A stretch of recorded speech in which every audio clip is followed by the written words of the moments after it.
Marseille devient pour la deuxième fois capitale culturelle française. La métropole mettra en lumière pendant les prochains mois théâtre, danse ou encore performance artistique, mais comme déjà en 2013, le 7e art n'a pas été convié aux réjouissances.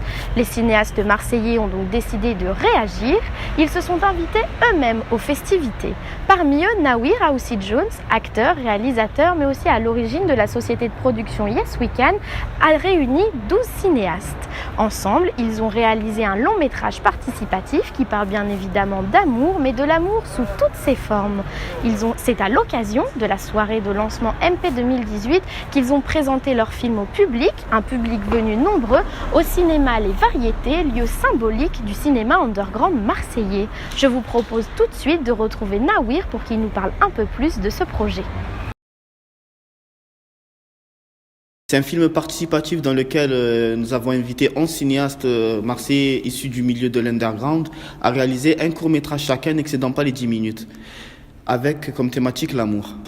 L'amour est un thème qui inspire tous les artistes depuis l'aube des temps et nous nous sommes dit il faut que nous soyons lors de cet événement-là pour pas contrer, pas du tout, c'est pas dans le but de contrer cet événement-là, mais nous nous invitons à parler d'amour, à filmer l'amour à Marseille, avec des cinéastes qu'on ne connaît pas. Le but, c'est de montrer cette nouvelle vague de cinéastes à Marseille indépendants, qui se transcendent et qui ont de belles choses à dire, de belles choses à montrer, et montrer un projet solidaire, participatif. Le lien sera le personnage de Eros, dieu grec de l'amour, qui sera incarné par un comédien, Nadia Aussi, qui fera le raccord entre les différents films. Et du coup, le personnage de Eros va déambuler, va visiter, va voir la vision de chacun des réalisateurs sur l'amour. Nawir nous a d'ailleurs conviés sur le tournage de son film Ode à la vie, immersion tout de suite dans le cinéma version underground.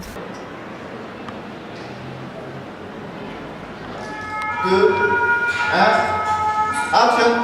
Ode à la vie, genre 1. Ode à la vie, ce sont deux sœurs, un homme politique en devenir et un restaurant. Ode est sourde, c'est ce qui fait sa différence. Et la différence, ça intéresse Nawir. J'ai jamais tourné dans un film, donc pour moi j'avais envie d'avoir une première expérience. Il faut qu'on s'entende bien elle et moi déjà pour après communiquer et en plus comme on a le rôle de deux sœurs, c'est important qu'on soit sur à peu près la même longueur d'onde. Et du coup, de capter comment ça se passe vraiment, entre guillemets, avec des gens comme nous qui n'ont pas de moyens, on est tous jeunes, on est juste passionnés, on a juste envie de faire ça. C'est un peu du cinéma underground, c'est un peu avec les moyens du bord, c'est cinéma guérilla. Le système D, c'est de la merde, mais on s'éclate comme ça. C'est là, quand tu es dans la galère la plus totale, que tu te dis ok, il y a 1000 problèmes, il faut qu'on se démerde pour trouver une solution. Et à chaque fois dans le rush, et c'est ça en fait qui est super séduisant avec ce métier-là. Tous les acteurs et techniciens de Nawir sont donc amateurs. Qu'ils soient étudiants, serveurs ou encore chefs d'entreprise, ce sont leurs expériences diverses de la vie qui vont faire du film le tableau d'une société marseillaise spontanée, populaire et unie. Même si MP 2018 reste une belle initiative pour continuer de sensibiliser les habitants de la cité phocéenne à la culture, le cinéma underground est la preuve que l'art marseillais est bien vivant. À l'image de sa ville, il est animé mais surtout cosmopolite. Ce genre cinématographique n'a pas fini de faire parler de lui.